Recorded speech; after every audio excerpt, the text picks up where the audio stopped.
Chuck Fresh with Fresh and Felicia. We've been patiently waiting for this upgrade, and it finally came out. Got here. We're so excited today.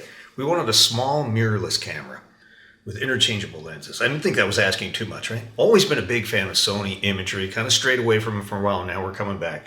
And this is the Sony ZVE10. Super excited to get this thing. It's kind of an upgrade to the ZV1 with a few notable changes. First, the new model is equipped with a 24.2 megapixel APS-C Exmor CMOS sensor. It's actually the same sensor that's in the A6100, which is like a really awesome camera. The ZV1 uses a smaller sensor, so that means that this one records more detail and more effectively in low light. That's a big win. And the ZVE10 it has interchangeable lenses, so this glass actually comes off. And it's compatible with the Sony E-mount lenses. There's a ton of glass out there. That's a big deal.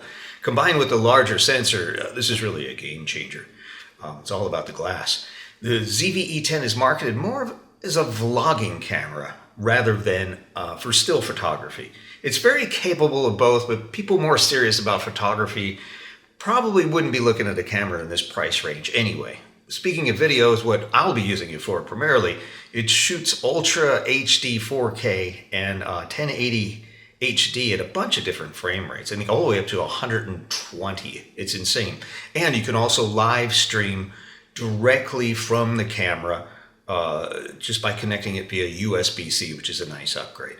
It'll stream at HD, in HD quality at 720, and it will pass the camera's audio to the stream as well. We're using the camera's audio right now. I think it sounds pretty good. Also, Sony says in their manual online that the USB port will provide power to the camera, so I'm going to test that as well. The ZVE10 utilizes Sony's IAF functionality, so it kind of checks out your eyes and follows your eyes to try to figure out what to focus on. I can see little squares on the screen right now. It's got 425 focus points, few more than the ZV1's 315. It's got background defocus, which is really neat. So what this does is it automatically and immediately switches to the maximum aperture setting of the attached lens with one button. So I can press, I actually am blurring the background now. I can turn it off here. So this is clear, and then I can kick it back. I think due to the lighting conditions in this room, which I purposely wanted to make this terrible light, I've got no studio lights on. This is all natural light inside an apartment, which is really the worst case scenario. And it does a really cool job with the bokeh effect. And I think that's going to be really helpful for a lot of people. Okay, so it also has this really cool, it's called a product showcase feature, which is extremely useful for live streamers and vloggers like me. It allows the camera to automatically pull focus between the subject and a product when you hold up something to the camera really quickly.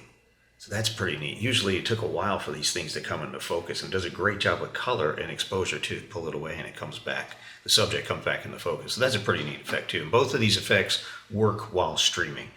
Unfortunately, I've read that the ZVE10 only offers electronic image stabilization, where the ZV1 offered both optical and electronic image stabilization.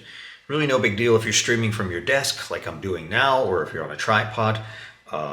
And the autofocus feature should work well if you have a handle or a grip in most professional shooting situations. If you're selfie walking, you're going to use something anyway. There's been a significant battery upgrade to ZV10. It uses the NPF-W50 battery. What does that mean? We're talking up to 400 some shots while using the LCD if you're taking photographs, or somewhere between 80 to 120-ish minutes of recording video, depending how many stops and starts you have. It's a little less than double that of the ZV1's NPBX1 battery. And there's now USB-C charging, which is a lot more, I think that's a lot better, because I'm changing all my cables out. It's more of a standard. The ZVE10 is also equipped with the same built-in 3-capsule microphone, which is a directional or cardioid pattern. So it really tries to capture things right in front of it, which is what you want as a vlogger. It also comes with the dead cat or furry kitten or furry mouse, dead mouse, whatever you want. It's actually on top of it right now. It does a really nice job. Also has a 3.5 millimeter analog mic and headphone jack.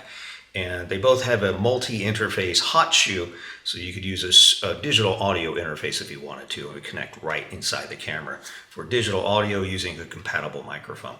It's available now in black and white, which is pretty cool. I prefer the black one because the white one's going to get dirty. And for a few extra bucks, you can get the 16 to 50 millimeter f3.5 to 5.6 kit lens, which is what I am using right now.